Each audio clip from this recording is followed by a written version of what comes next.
नमस्कार, मैं हूं रितु सिंह और आप देख रहे हैं 23 की तकरार किसकी सरकार। जी हां, हम बात कर रहे हैं विधानसभा चुनाव 2023 की। इस बेहद खास चुनावी कार्यक्रम में आपको सियासत का हर वो पहलू नजर आएगा जो आपको जानना बेहद जरूरी है, क्योंकि आप ही तो कहते हैं चुनाव का मतलब बंसल न्यूज। तो आइए शुरू करते हैं 23 की तकरार किसकी सरकार।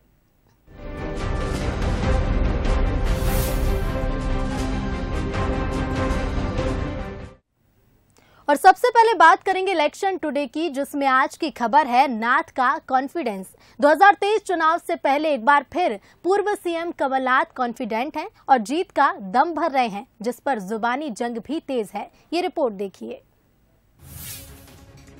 2023 चुनाव की जंग, कमलनाथ ने जीत का भरा दम, नाथ ने बीजेपी पर भी साधा निशाना। मध्य प्रदेश के पूर्व मुख्यमंत्री कमलनाथ एक बार फिर कॉन्फिडेंट नजर आ रहे हैं। शायद पिछले विधानसभा चुनाव का ही उत्साह है कि पूर्व सीएम बार बार जीत का दम भर रहे हैं। उनका दावा है कि 2023 चुनाव में जनता उनका साथ देने जा रही है। तो वहीं पूर्व सीएम बीजेपी पर भी निशाना साध रहे हैं और कह रहे हैं कि बीजेपी की आंखें बंद हैं। फील्ड में भी जा रहे तो कांग्रेस का बड़ा अलग माहौल दिखाई दे रहा है। जनता वापसी की बात कर रही है, मैं तो जनता की बात कर रहा हूँ। जी जी, तो माने कि सर 7 महीने बाद वापस हो रही कांग्रेस? मुझे ये मध्य प्रदेश की जनता तय करेगी और जो जनता से सुन रहा हूँ वो बात स्पष्ट है। बीजेपी को क्यों नजर नहीं आ रहा है? बीजेपी की आंखें बंद हैं, वो बेहोश होके बैठे हैं। इधर बीजेपी भी पूर्व सीएम के कॉन्फिडेंस पर हमलावर है। गृह मंत्री डॉक्टर नरोत्तम मिश्रा ने तंज कसते हुए कहा कि पूर्व सीएम सरकार बनाने का दीवा स्वप्न देख रहे हैं। में जी रहे हैं, इसको दिवा स्वप्न कहते हैं। दिवा स्वप्न, ये दिग्विजय सिंह की सरकार की बात कह गए, खंभे में तार नहीं, तार में बिजली नहीं। दिग्विजय सिंह जी के सरकार का वर्णन ने पूरा का पूरा कर दिया। जहां तक इन्होंने कहा कि 7 महीने रह गए, ये दिवा स्वप्न है माननीय अध्यक्ष महोदय। बनी बनाई नहीं चला पाए, बनाएंगे कहां से? अब पूर्व सीएम के कॉन्फिडेंस का राज जो भी हो, लेकिन बड़ा सवाल यही कि बीजेपी जैसे मजबूत संगठन के सामने वो इस कॉन्फिडेंस के साथ कितना टिक पाते हैं। Bureau report, Bansal news. और इलेक्शन टुडे में आज की दूसरी खबर है साजिश या सियासत। इंदौर के महू में आदिवासी युवती की मौत पर जमकर बवाल हुआ। बीते 1 साल से आदिवासी इलाकों में हिंसक घटनाएं देखने को मिल रही हैं और ऐसे में सवाल यही है कि चुनावी साल में ये घटनाएं साजिश के तहत की जा रही हैं या फिर इसके पीछे की वजह कुछ और है। ये रिपोर्ट देखिए।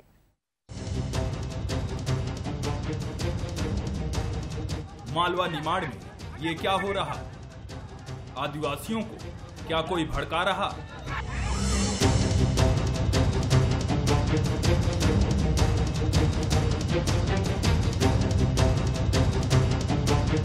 एक के बाद एक आदिवासी क्षेत्र में बढ़ती हिंसक घटनाओं के बाद ये सवाल तो उठेंगे ही। आखिर ऐसा क्या हो गया कि पिछले 1 साल में आदिवासी इलाकों में इस तरह की घटनाएं लगातार बढ़ रही हैं? महू में आदिवासी युवती की हत्या के बाद पुलिस और आदिवासियों के बीच झड़प हुई, तो कुछ दिन पहले बुरहानपुर में वन विभाग के रेंज ऑफिस में घुसकर अतिक्रमणकारियों ने तोड़फोड़ की थी। इतना ही नहीं, करीब 3 महीने पहले नेपानगर की बाकड़ी वन चौकी पर अतिक्रमणकारियों ने हमला कर 17 बंदूकें तक लूट ली थी। ऐसे में सवाल तो उठेगा ही कि क्या ये घटनाएं किसी साजिश के तहत हो रही हैं या फिर प्रशासन की लापरवाही इसकी एक वजह है। खैर, इन घटनाओं को बीजेपी कैसे देख रही है वो भी जान लीजिए।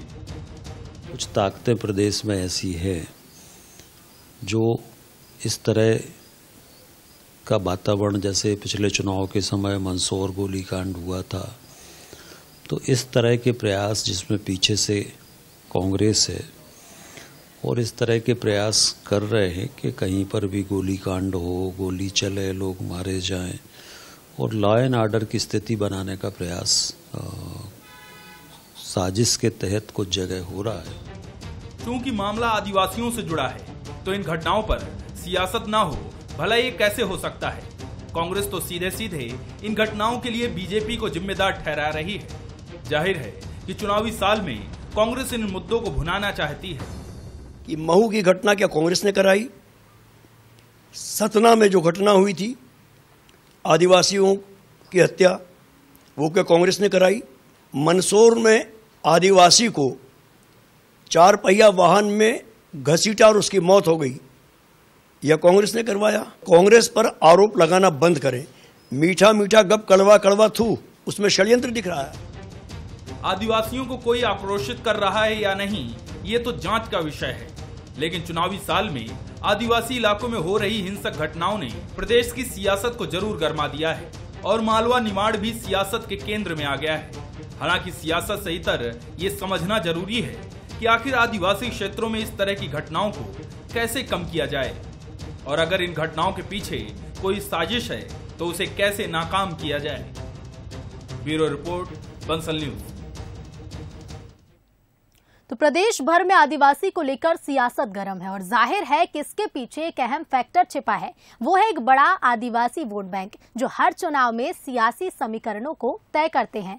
चुनाव कल, आज और कल में देखिए ये खास रिपोर्ट। सियासत में ये तस्वीर आपने अक्सर देखी होंगी। एमपी की सियासत में आदिवासी वोटर वो ताकत है जो अगर रूठ जाए तो फिर सत्ता की सीढ़ी चढ़ना मुश्किल है और ये बार बार साबित भी हुआ है। जब तक आदिवासी वोट साथ रहा है तब तक कांग्रेस सत्ता में रही और अब बीजेपी यदि सत्ता पर काबिज है तो ट्राइबल ताकत के दम पर ही। अब 2023 की तैयारियां शुरू हो गई हैं तो एक बार फिर ट्राइबल वोट को साधा जा रहा है।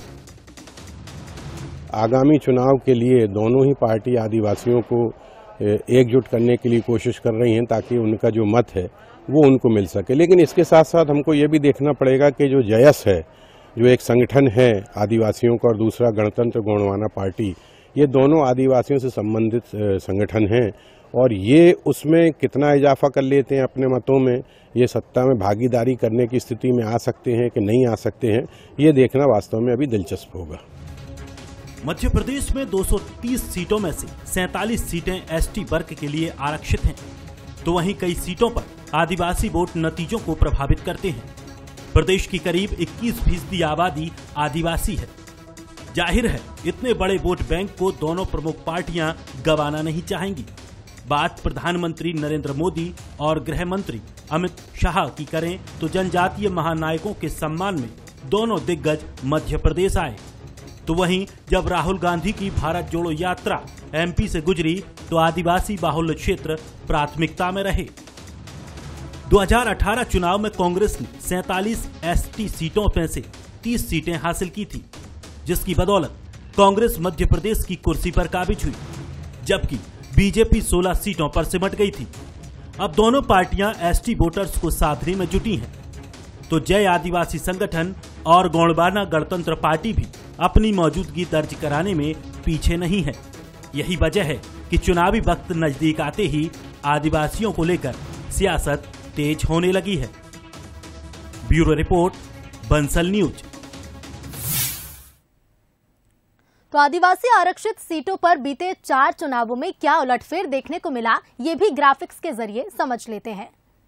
तो साल 2018 में कुल 47 सीटें रहीं, जिसमें से 16 बीजेपी के कब्जे में आई, वहीं 30 पर कांग्रेस का कब्जा रहा। बात करें उसके पहले के चुनावी परिणामों की, यानी कि 2013 की, तो कुल 47 सीटों में से बीजेपी ने 32 सीटों पर कब्जा जमाया, वहीं कांग्रेस 15 सीटों पर सिमट कर रह गई। 2013 के पहले बात करें 2008 के आदिवासी सीटों के नतीजे की, तो 47 कुल सीटों में से बीजेपी ने 29 सीटों पर कब्जा जमाया, वहीं कांग्रेस यहां 17 सीटों पर काबिज रही। और 2008 से पहले 2003 में 41 कुल सीटें रही आदिवासियों की, जिसमें से बीजेपी 34 पर काबिज रही, वहीं कांग्रेस को सिर्फ 2 सीटें हाथ लगी। तो देखिए इन आंकड़ों से साफ है कि जिस पार्टी को साथ मिला उसकी सत्ता काबिज हुई। अब की बार आदिवासी किसके साथी बनेंगे, ये देखना दिलचस्प होगा।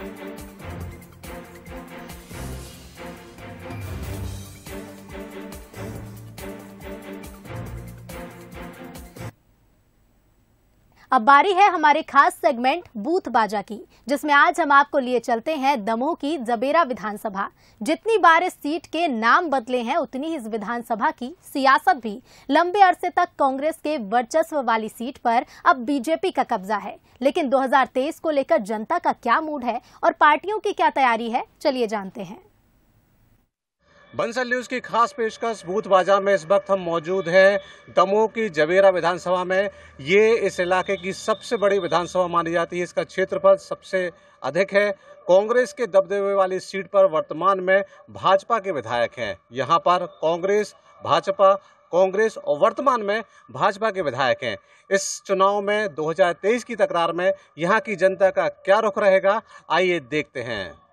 दमोह की जवेरा विधानसभा सीट क्षेत्रफल के लिहाज से जिले की सबसे बड़ी सीट मानी जाती है। सबसे पहले ये सीट तेंदुखेड़ा के नाम से जानी जाती थी। 1957 से नोहटा के रूप में अस्तित्व में आई और अब ये जवेरा के नाम से पहचानी जाती है। इस सीट पर लंबे अरसे तक कांग्रेस का दबदबा रहा। रत्नेश सलूमान जैसे दिग्गज कांग्रेसी नेता यहाँ से जीते और दिग्विजय सरकार में मंत्री रहे। हालांकि 2000 के दशक में बीजेपी ने इस सीट पर कब्जा कर लिया और इसके बाद एक बार कांग्रेस तो दूसरी बार बीजेपी के जीतने का सिलसिला जारी है। फिलहाल बीजेपी के धर्मेंद्र लोधी यहाँ से विधायक है। 2018 में धर्मेंद्र लोधी ने कांग्रेस विधायक प्रताप सिंह को हराकर इस सीट पर कब्जा किया था। धर्मेंद्र लोधी इन 5 सालों में किए गए कामों का हिसाब लेकर जनता के बीच पहुंच रहे हैं। बीजेपी को भरोसा है कि एक बार फिर कमल खिलेगा, क्योंकि जनता सरकार के कामों से खुश है। तो भारतीय जनता पार्टी ने जो विकास की गंगा बहाई हुई है, वो किसी भी ग्राम पंचायत में हो, किसी भी जनपद में, किसी भी विधानसभा में भारतीय जनता पार्टी के कामों से लोग इतने संतुष्ट हैं कि हम आज भारतीय जनता पार्टी दमोह जिले में चुनाव के दौरान या चुनाव के पहले जब भी भारतीय जनता पार्टी का कोई कार्यक्रम होगा या चुनाव होगा तो निश्चित ही हम प्रत्येक पोलिंग बूथ पर भारतीय जनता पार्टी को विजय श्री दिलाएंगे। इधर कांग्रेस भी पूरी रणनीति के साथ सीट पर वापसी की तैयारी कर रही है। कांग्रेस का कहना है कि जनता बीजेपी से नाराज है और कांग्रेस की तरफ आशा भरी नजरों से देख रही है। चुनाव की बात करें तो आने वाली पार्टियां तो ऐसी कि विभिन्न पार्टियां आएंगी, लेकिन मेन रहता है कि जनता का रुझान किस तरफ है। तो जनता ने इस बार ये चीज ठानी है कि उस व्यक्ति को हमको चुनना है वो जो पढ़ा लिखा हो, जो उनके बीच जाए और उनकी समस्याओं का जो निराकरण करे, चाहे वो किसी भी पार्टी से हो। जवेरा विधानसभा ग्रामीण परिवेश की सीट है। समस्याएं भी ग्रामीण इलाकों से जुड़ी हैं। विकास कितना हुआ है और अब भी कितनी दरकार है, इसका जवाब तो जनता ही दे सकती है। समस्याएं तो हमारे क्षेत्र की बहुत हैं, क्योंकि कोई समस्या हल ही नहीं हो पाई है। ये सेंचुरी क्षेत्र घोषित होने के कारण ना तो तालाब बन पाए और अस्पताल की बिल्डिंग है तो उसका भी नहीं अभी काम शुरू हो पाया है। और भी कई सिंचाई के साधन तो एक भी नहीं, हमारे 3-4 पंचायतें आजू बाजू की हैं। पहले की अपेक्षा से तो कुछ अच्छा हो रहा है और देखने को भी मिल रहा है कि हाँ हो रहा है। देखते हैं और समस्याएं क्या हल होती हैं। तो सबसे बड़ा मुद्दा है पेयजल का और खेती के लिए पानी का। किसी प्रकार की कोई समस्या का समाधान नहीं हो पाया अभी तक। गांव में खेलने के हिसाब से ग्राउंड भी नहीं है हम लोग के लिए और गांव की रोड भी सही नहीं है जी। वो मतलब और पानी की समस्या चल रही है गांव में बहुत ज़्यादा।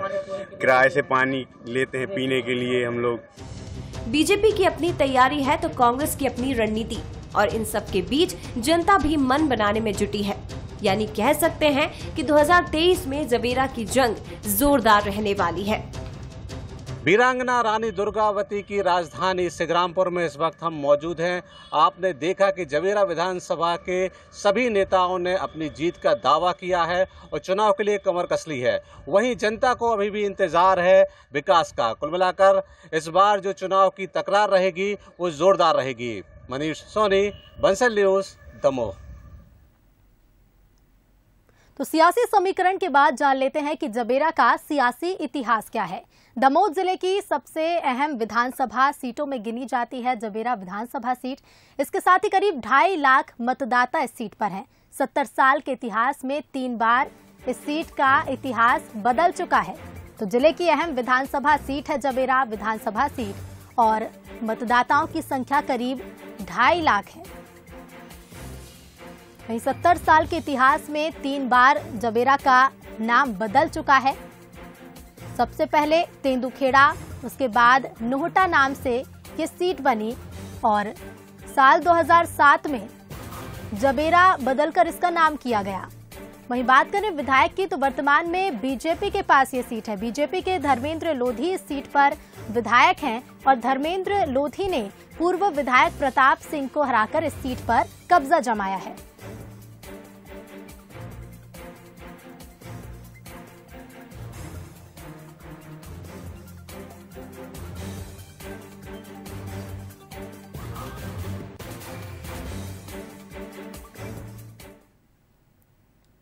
चुनावी उठापटक के बीच एक फैक्टर ऐसा भी है जो हार जीत से परे चुनावी दलों को आखिर तक सस्पेंस में रखता है। हम बात कर रहे हैं नन ऑफ द अबव यानी कि नोटा की, जिसने 2018 के इलेक्शन में सियासी दलों के समीकरण बिगाड़ दिए। 2018 चुनाव में भी ऐसी कई सीटें थी जिन पर हार जीत का अंतर महज 1000 वोट से भी कम था, जबकि नोटा को हार जीत के अंतर से ज्यादा वोट मिले।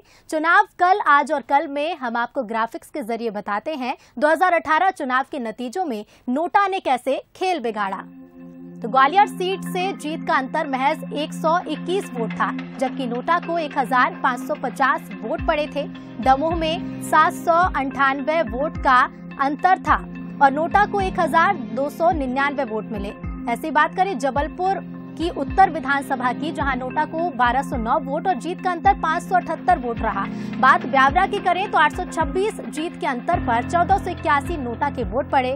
वहीं गन्नौर सीट पर वोट का मार्जिन थोड़ा बड़ा रहा, करीब 2000 वोट से जीत का अंतर रहा तो 3700 वोट नोटा को मिले। बात सबसे ज्यादा नोटा वोटों की करें तो इन सीटों में सबसे ज्यादा नोटा वोट जोबट सीट पर करीब 5000 वोट पड़े। मंदाता सीट पर हार जीत और नोटा वोटों में महज 300 वोट का अंतर दिखा और यही हाल मंदाता के साथ साथ नेपानगर सीट पर भी देखने को मिला।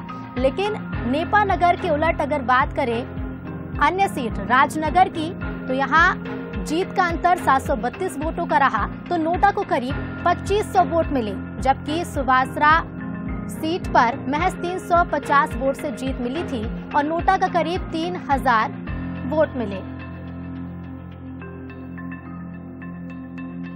यानी कुल मिलाकर एक बड़ा रोल नोटा ने प्ले किया बीते चुनाव में।